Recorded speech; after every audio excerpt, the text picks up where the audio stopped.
اب میرے آقا صلی اللہ علیہ وسلم جلوہ افروز ہوں گے، ارشاد فرمائیں گے اللہ کے فرشتوں کیا بات ہے یا رسول اللہ، یہ آپ کا امتی ہے، ابھی ابھی اس کا میزان کیا گیا مگر اس کے پاس اتنی نیکیاں نہیں ہے کہ یہ جنت میں جا سکے، یا رسول اللہ اب اس کے لیے حکم ہونے والا ہے جہنم کی طرف اس کو لے جایا جائے گا۔ میرے آقا ارشاد فرما رہے ہیں ٹھہرو، اب اس کا میزان پھر سے کیا جائے گا۔ میں عرض کرنا چاہتا ہوں کہ ربی کونین صلی اللہ تعالی علیہ وسلم ہی کو رب نے یہ اختیار دیا ہے کہ میزان کیا گیا، لیکن میرے آقا پھر سے میزان کروا رہے ہیں۔ ان فرشتوں کو بھی معلوم ہے کہ یہ محبوب کا حکم ہے، رب کے چہیتے کا حکم ہے، یہ حقیقت میں رب ہی کا حکم ہے، بخشش کا بہانہ ذرا ملاحظہ کرو۔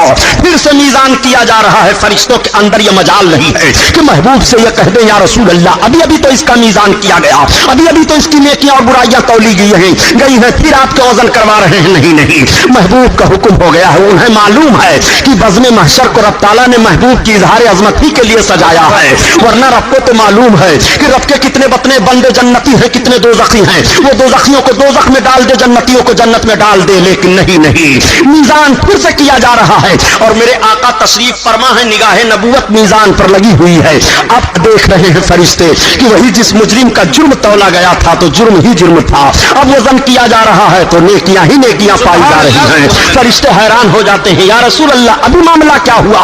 آقا ارشاد فرماتے ہیں کہ یہ محبت سے مجھ پر درود پڑھا کرتا تھا، اس درود کو میں نے اس کے نام عمل میں ڈال دیا، اللہ نے اس درود کی برکت سے اس کے سارے برائیوں کو نیکیوں میں بدل دیا، تب تک ندا آئے گی رب کی جانب سے، اے میرے فرشتوں یہ میری رحمت کو گوارا نہیں ہے کہ میرا محبوب جس کو وزن کرا رہا ہو اس بندے کو بھی میں جہنم میں ڈالوں، میری رحمت کو گوارا نہیں ہے، اس لیے میرا محبوب میزان پر قیام فرما ہے، محبوب کے قیام کی برکت سے اس کی سارے جرموں کو معاف کر دیا گیا، ان سارے جرموں کو نیکیوں میں بدل دیا گیا۔ اللہ اب کوئی پکار رہا ہے، یا رسول اللہ ہماری خبر لیجیے، اے میرے سرکار آقا کریم صلی اللہ تعالی علیہ وسلم کو ایک دوسرا مجرم پکارے گا، مجرم کا نام عمل اس کے سامنے رکھا گیا ہے، سارا دفتر سامنے ہے، یہ تیرے کالے کرتوت ہیں جو تو یہ سمجھ رہا تھا کہ میرے کام کو کوئی نہیں دیکھ رہا ہے، یہ سارے تیرے کالے کرتوت ہیں، تیری نگاہوں کے سامنے ہیں۔ رب تعالیٰ قرآن میں بیان فرماتا ہے وَمَن يَعْمَلْ مِثْقَالَ ذَرَّةٍ خَيْرًا يَرَهُ وَمَن يَعْمَلْ مِثْقَالَ ذَرَّةٍ شَرًّا يَرَهُ، تم ذرہ برابر نیکی کرو گے وہ بھی قیامت میں دیکھ رہے ہو، اور جو تم ذرہ برابر گناہ کرو گے وہ بھی قیامت میں دیکھو گے۔ اے مسلمانوں تمہارے ذرے ذرے نیکیوں کا علم رب کو ہے، قیامت میں دکھایا جائے گا، اور تمہارا سارا گناہ تمہارے سامنے کھول کر رکھ دیا جائے گا۔ جب گناہ کا دفتر کھلے گا تو بندہ ندامت سے اپنی نگاہوں کو جھکا کر کے رونا شروع کرے گا، یا رسول اللہ اب کون ہے جو ہمیں رسوائی سے بچائے، یا حبیب اللہ ہمیں کون ہے جو قیامت کا میدان میں ذلت سے بچائے، اے میرے آقا مجھ سے بڑا جرم ہوا، سرکار ہماری مدد کرو۔ آقا کی بارگاہ میں فریاد پیش کرے گا، میرے آقا جلوہ افروز ہیں، کیا بات ہے فرشتوں، یا رسول اللہ یہ آپ کا امتی ہے، اتنا بڑا مجرم ہے، اس کے سارے کرتوت ہیں، سرکار ملاحظہ فرما لیجئے آپ اس کے نام عمل کو۔ آقا ارشاد فرمائیں گے فرشتوں اس کے نام عمل کو سمیٹ دو، جیسے میرے سرکار فرمائیں گے عمل نامہ بند کر دیں گے فرشتے۔ اعلیٰ حضرت عظیم البرکت اسی طرف اشارہ فرماتے ہیں کہ وسعت دی ہے خدا نے دامن محبوب کو، جرم کھلتے جائیں گے آقا چھپاتے جائیں گے، جرم کھلتے جائیں گے آقا چھپاتے جائیں گے۔ یہ کس کی عظمت ہے؟ اس نبی کی سیرت سن رہے ہو جس کا وقار رب کی بارگاہ میں یہ ہے، ذرا ان سے بھی نبی کی سیرت سن لو جو کتابوں میں لکھ گئے کہ نبی کو دیوار کے پیچھے کا علم نہیں ہے، معاذ اللہ۔ یہ نجد کی حرام خور اولادیں ہندوستان میں نحوست پھیلا رہی ہیں، نہ تم صدمے ہمیں دیتے نہ فریاد ہم کرتے، نہ کھلتے راز سربستہ نہ رسوائیاں ہوتی، تم نبی کی وہ سیرت پیش کر رہے ہو کہ مسلمان سنے تو سوچنے لگے کہ ہم اس نبی کا کلمہ پڑھ رہے ہیں جن کو کوئی اختیار نہیں ہے، جو ہمارے کچھ کام نہیں آ سکتے ہیں۔ معاذ اللہ اپنے نبی کی عظمت دیکھو، یہ قیامت کا میدان ہے، آقا کریم صلی اللہ تعالی علیہ وسلم کا حکم ہوگا، اللہ کے فرشتوں پھر سے اس کا میزان کرو، پھر سے میزان کیا جا رہا ہے۔ میرے آقا نے کوئی ٹکڑا دست نبوت میں لیا اور ہاتھ ڈال دیا میزان میں، اس ٹکڑے کا پڑھنا ہوگا کہ نیکیاں ہی نیکیاں ہیں، برائیاں ختم ہو گئی۔ فرشتے عرض کریں گے یا رسول اللہ یہ معاملہ کیا ہے؟ آقا فرماتے ہیں اس نے محبت سے مجھ پر درود پڑھا تھا، نور کے فرشتے نے